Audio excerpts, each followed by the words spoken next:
अगर आप चाहते हैं आपको प्रेगनेंसी के टाइम पे बिल्कुल भी स्ट्रेच मार्क्स नहीं है, आपके पेट पे बिल्कुल भी निशान नहीं है स्ट्रेच मार्क्स के, इन चीज़ों को अगर आप फॉलो करेंगे प्रेगनेंसी के टाइम पे ही, तो आपको स्ट्रेच मार्क्स का प्रॉब्लम बिल्कुल भी नहीं होगा।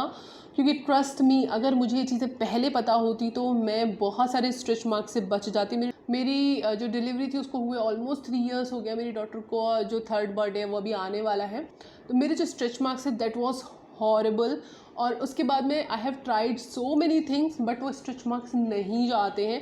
कम हुए हैं धीरे धीरे धीरे धीरे, लेकिन बहुत ज़्यादा असर नहीं आया है। अभी रिसेंटली मैंने कुछ चीज़ें स्टार्ट की हैं लगाना, तो थोड़ा अंतर आ रहा है, लेकिन prevention is always always better than cure. इसीलिए प्रेगनेंसी के टाइम पे आपको कुछ चीज़ों का ध्यान रखना चाहिए जिससे कि आपको स्ट्रेच मार्क्स का प्रॉब्लम नहीं हो।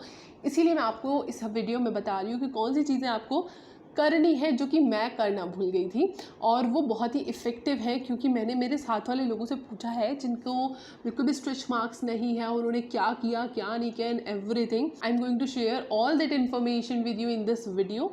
तो stay tune till the end now let's get started. और मेरा नाम है दीक्षा और आप मुझे देख रहे हैं प्रेगनेंसी केयर इंडिया पर। अगर अभी तक प्रेगनेंसी केयर इंडिया को सब्सक्राइब नहीं किया है तो make sure to hit that red subscribe button and make it grey.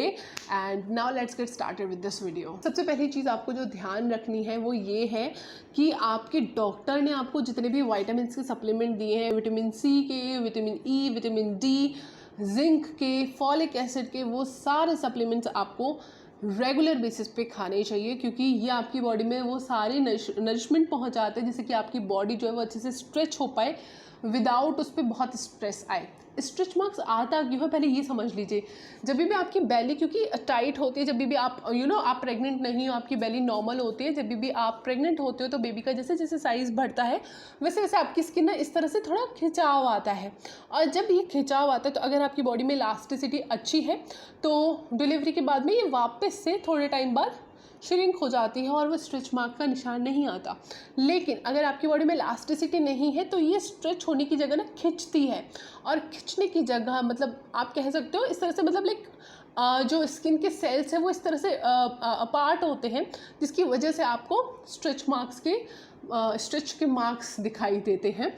तो अगर आप अपने सारे न्यूट्रिएंट्स अच्छे से लेंगे, सारे वाइटामिन्स, मिनरल्स, जो भी आपके सप्लीमेंट्स हैं, जितने भी आपके डाइट्स हैं, आप वेराइटी ऑफ फूड्स खा रहे हैं, different different fruits, different different veggies, paneer, milk, अच्छे से घी, ये सारी चीज़ें आप खा रहे हैं तो आपकी बॉडी की इलास्टिसिटी बढ़ती है जिससे कि आपको जो स्ट्रेच मार्क्स है वो नहीं होता। दूसरा तरीका है जो कि आपको ध्यान रखना है वो है हाइड्रेशन। पानी और इलास्टिसिटी का एकदम लाइक कोरिलेशन है और एकदम एक दूसरे पे प्रोपोर्शनली डिपेंडेंट करते हैं। अगर आपकी बॉडी में हाइड्रेशन की कमी है तो आपकी बॉडी की इलास्टिसिटी भी कम होती है, और ये आपको ना स्ट्रेच मार्क्स के साथ साथ आपको एक चीज़ में भी फ़ायदा करती है कि अगर आपकी नॉर्मल डिलीवरी हो रही है तो बहुत ज़्यादा चांसेस होते हैं कि आपको स्टिचेस काफ़ी कम आते हैं अगर आपकी बॉडी में इलास्टिसिटी ठीक है। तो इसीलिए आपको हाइड्रेशन का भी ध्यान रखना है। दिन में ऑलमोस्ट आपको 2.5 से 3 लीटर पानी ज़रूर पीना है।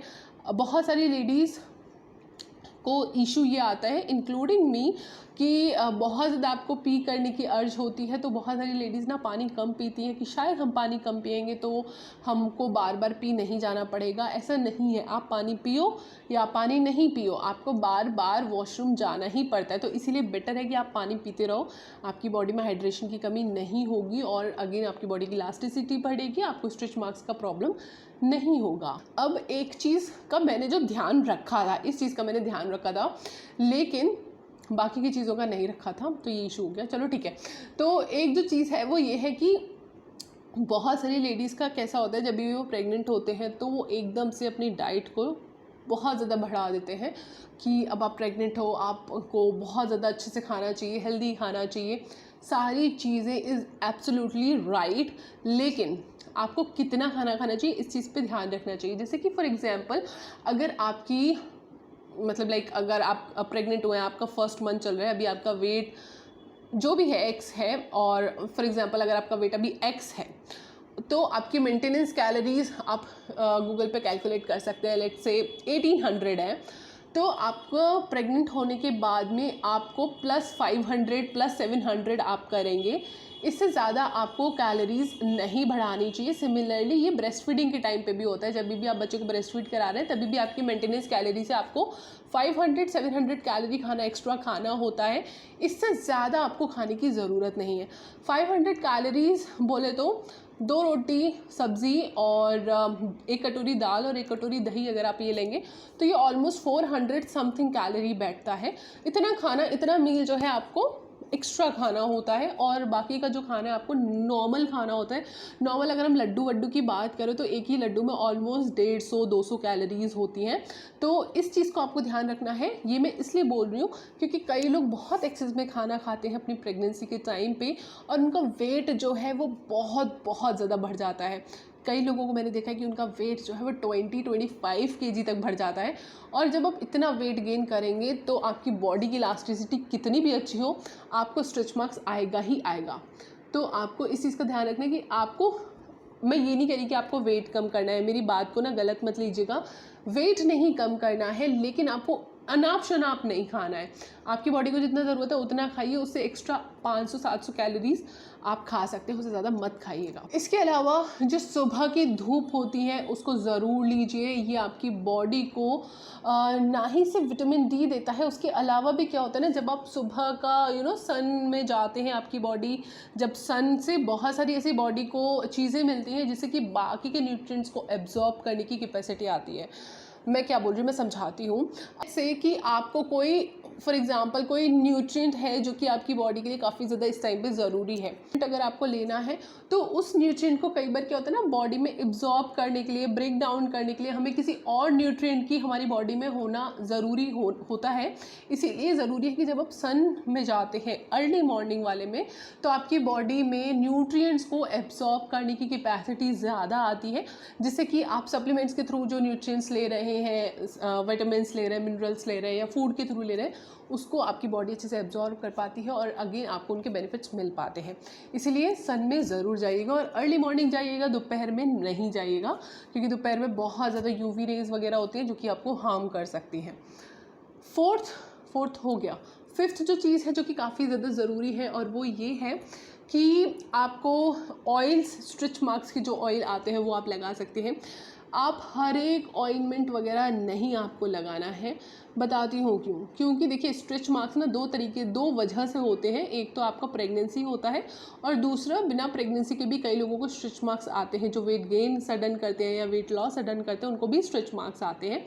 तो कई बार जो ऑइंटमेंट्स उन लोगों के लिए रिकमेंड होते हैं वो आप अपनी प्रेगनेंसी में नहीं लगा सकते हैं। इस बात को आपको ध्यान देना है कि जो आप स्ट्रेच मार्क्स के लिए जो ऑयल लगा रहे हैं, कोई ऑइंटमेंट लगा रहे हैं, कोई क्रीम लगा रहे हैं, तो वो प्रेगनेंसी के लिए स्पेशली होना चाहिए। ये चीज़ आपको ध्यान रखनी। सिमिलरली कई लोग जो डिलीवरी के बाद भी स्ट्रेच मार्क्स के ऑइंटमेंट्स वगैरह लगाते हैं, वो भी ये बात को ध्यान में रखना चाहिए कि अभी आपका बच्चा ब्रेस्ट फीड कर रहा है, तो ये मतलब लाइक न्यू मॉम के हिसाब से होना चाहिए। तो इस चीज़ का आप ध्यान रखेंगे। वैसे भी जनरली जो भी आपका ऑइंटमेंट का पैकेट होता है उस पर लिखा रहता है।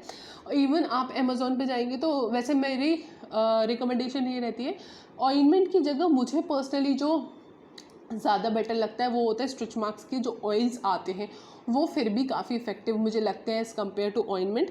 एंड अगेन ये पर्सनल चॉइस, पर्सनल रिव्यू हो सकता है। मैं इसको किसी पे भी थोप नहीं सकती कि मे बी आपको भी सेम लगे। तो आप ट्राई कीजिए। अगर आपको ऑइंटमेंट से इतना फ़ायदा नहीं लग रहा है तो switch to oil, maybe आपको ऑयल से ज़्यादा बेनिफिट लगेगा। तो ये है मेरी तरफ से टॉप 5 ऐसी चीज़ें जो कि आपको ध्यान रखनी चाहिए अगर आप अपनी प्रेगनेंसी में ही स्ट्रेच मार्क्स को प्रिवेंट करना चाहते हैं। आई होप कि आपको ये वीडियो अच्छा लगा होगा। वीडियो अच्छा लगा है तो लाइक ज़रूर कर दीजिएगा। दूसरा, आपको हर प्रेग्नेंट लेडीज़ के साथ में इस वीडियो को शेयर ज़रूर करना है, जिससे कि वो भी अपने स्ट्रेच मार्क्स को प्रिवेंट कर सकें। एंड तीसरा, इस चैनल को सब्सक्राइब ज़रूर कीजिएगा। तो चलिए अब हम मिलते हैं नेक्स्ट वीडियो में। तब तक के लिए बाय एंड टेक केयर।